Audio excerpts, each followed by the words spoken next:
Hi, Connie. My name is Stacy, and I'll be your social worker today. How are you? I'm good. Well, that's good. Thank you for coming in today. I'm really glad you could make it. Just so you know, confidentiality is really important to me, and I want you to know that anything said within our sessions will be confidential and will not leave the room. Just so you know, anything that comes up where I think you're going to self-harm yourself or anyone else, I do have to pass that along to somebody else who will better help with that situation. Is that okay? Yes. Okay. Can you tell me about your situation and why you're here today? Yeah, my husband, he got melanoma cancer. It's a very rare cancer of the sinus, and he had surgery done last year, 2014 in June, and the surgeons pretty well thought that they had got it all. They had to save his eye, and so they did that much and thought they got it all, but back in, I'm going to say, September, it started coming back and it really got bad. It spread through his body. So he died day before Thanksgiving, November 26th. So that was very sad for our family. Okay, well, I'm sorry to hear that. That must be a hard situation to have been through.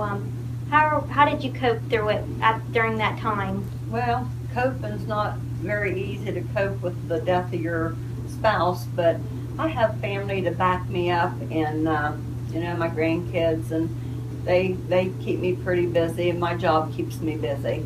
Okay, what are some things that your grandkids do to keep you busy? Oh, we go to a lot of the basketball games. We just go shopping, stuff like that. Out to eat every Saturday. We call it our day to eat out. Okay, that must be fun for you guys and to get your mind off of things.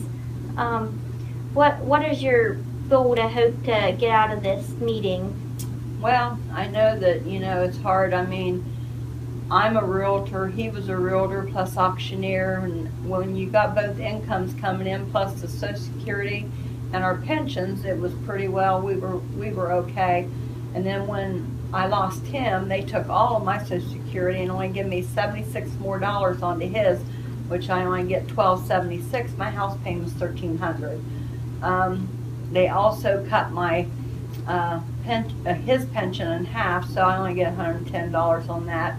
But I still get my pension from where I used to work too. Okay, so now that he's passed away, it's kind of hard for you with the bills and to make ends meet right now because you had him to fall back on before. Yes, well, we had, like I said, the income plus Social Security and our pensions, and now it's just down to one Social Security and two little pensions, and it's hard, but I'm 68 years old and I can't retire now. Well, right now, what are you doing financially to make sure that you are okay? Well, I just don't spend extra money that I don't have.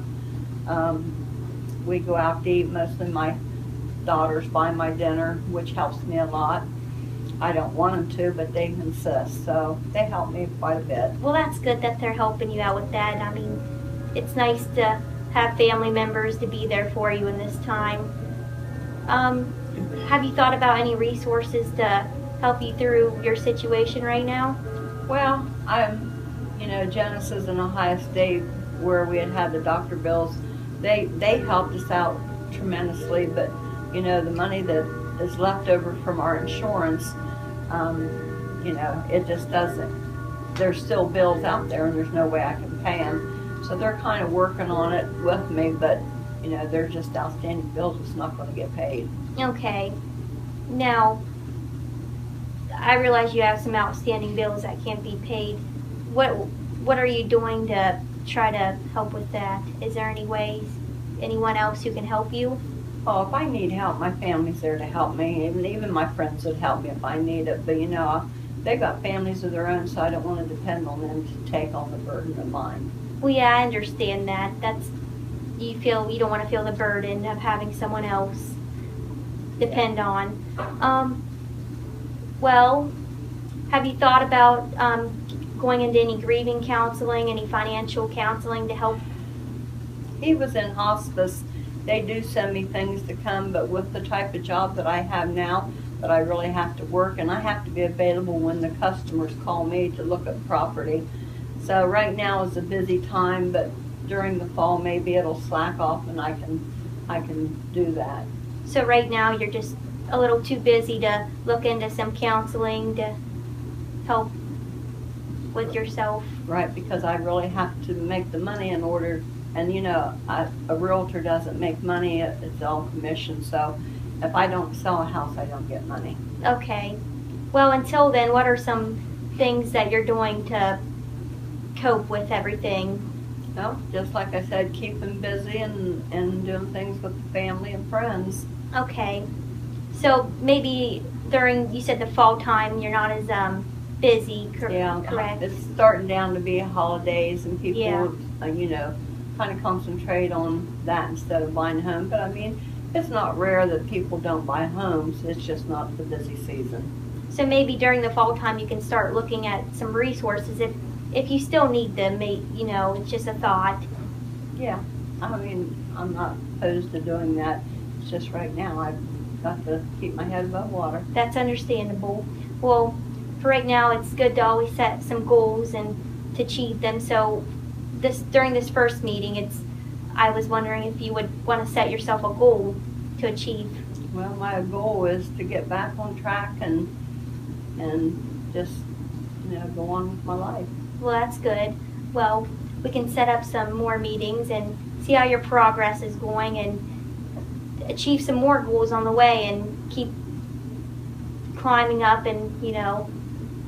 Yeah, well, you know, and like I said, you know, if I need help in any way, I can always give you a call. It's good. I know, and I'm here to always help you and to always help you in other meetings, and that's what I'm here for, and I'll have my number available.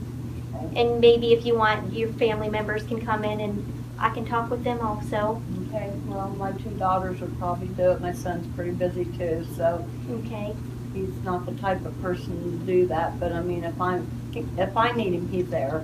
Okay, well that's good to have those family members and, well, And even my grandkids will come with me. okay, that would be great.